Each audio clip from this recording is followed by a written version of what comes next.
कार्तिक मास की कहानी अध्याय 8। नारद जी बोले, हे राजन, अब मैं कार्तिक के व्रत की संक्षेप में उद्यापन विधि सुनाता हूँ। व्रत पूरा होने के फल मिलने और विष्णु भगवान की प्रसन्नता के लिए कार्तिक शुक्ला चतुर्थी को उद्यापन करें। तुलसी जी से सुशोभित 4 द्वारों का एक सुंदर मंडप बनाकर तोरण बंधनवार बांधकर फूलमाला आदि से सजावे। मंडप के चारों द्वारों पर मिट्टी के पुण्यशील सुशील जय और विजय भगवान के द्वारपालों को बनाकर उनका पूजन करें।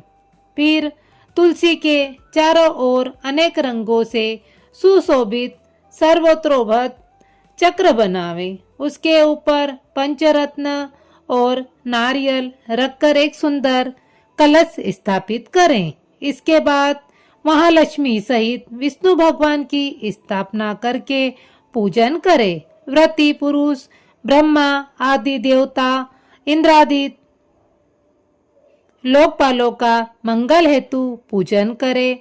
द्वादशी को भगवान उठे थे। त्रयोदशी को देवताओं ने उनके दर्शन किए। चतुर्थी को देवताओं ने उनका पूजन किया। अतः भगवान की उस दिन शांत और सावधान होकर पूजा करें। गुरु की आज्ञा प्राप्त करके भगवान विष्णु की स्वर्णमयी प्रतिमा का पूजन करें और विविध प्रकार के भोग अर्पण करें। रात्रि में जागरण करें और वाद आदि के साथ भजन कीर्तन करते रहें।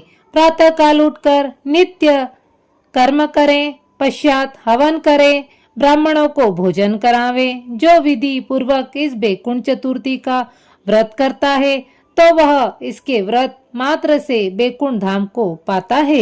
इस बैकुंठ चतुर्थी के महात्म्य को देवता और शेष जी भी नहीं कह सकते। जो प्राणी भगवान चक्रपाणि के जागरण में भक्ति पूर्वक आंगन में गायन और नृत्य करते हैं उनको सहस्त्र गो के दान करने का फल मिलता है। और जो वासुदेव भगवान के सम्मुख भजन कीर्तन आदि करता हुआ जागरण करता है अथवा उनकी लीलाओं का पाठ करते हुए जागरण करता है और वैष्णवों के मन को आनंद देता है उसे पूर्ण मुक्ति मिल जाती है। जो मुंह से वृथा की बकवाद नहीं करता उसका पुण्य दिन प्रतिदिन कोटि तीर्थ यात्रा के समान हो जाता है। तदंतर पूर्णमासी के दिन स्त्री सहित 30 अथवा 1 ब्राह्मण को अपनी सामर्थ्य के अनुसार निमंत्रण दे, क्योंकि इसी दिन भगवान विष्णु मत्स्य रूप में उत्पन्न हुए थे। अतः इस दिन किया गया होम जप और दान अक्षय फल देने वाला है। अतः उनको प्रसन्न करने के लिए इस तिथि में उन ब्राह्मणों को खीर आदि अन्न का भोजन करावे तथा अतो देवा इन मंत्रों से तिल और खीर का हवन करे। तपश्चात ब्राह्मणों को यथाशक्ति दक्षिणा दे और नमस्कार करें। फिर विधि पूर्वक भगवान का पूजन करें। पश्चात देवताओं तुलसी और कपिला गो का पूजन करें।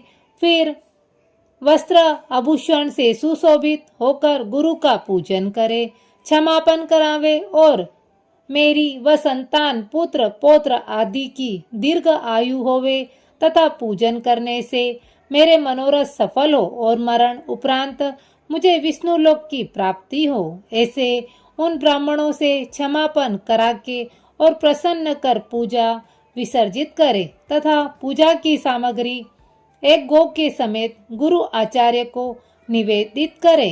पश्चात परिवार व मित्रों सहित भोजन करें। कार्तिक और माघ की ऐसी विधि कही गई है। भक्ति सहित कार्तिक का व्रत करने रखने वाले लोग धन्य हैं। वे ही सदा पूज्य हैं और वे ही सफल मनोरथ हैं। कार्तिक के उपवास के भय से देहस्थ सब पाप कांपने लगते हैं और कहते हैं कि अब हम कहाँ जाएं। वे व्रती के तेज से क्षीण होकर दूर भागते हैं। जो कार्तिक महात्म को भक्ति पूर्वक सुनते और कहते हैं वे पाप रहित हो उत्तम फल प्राप्त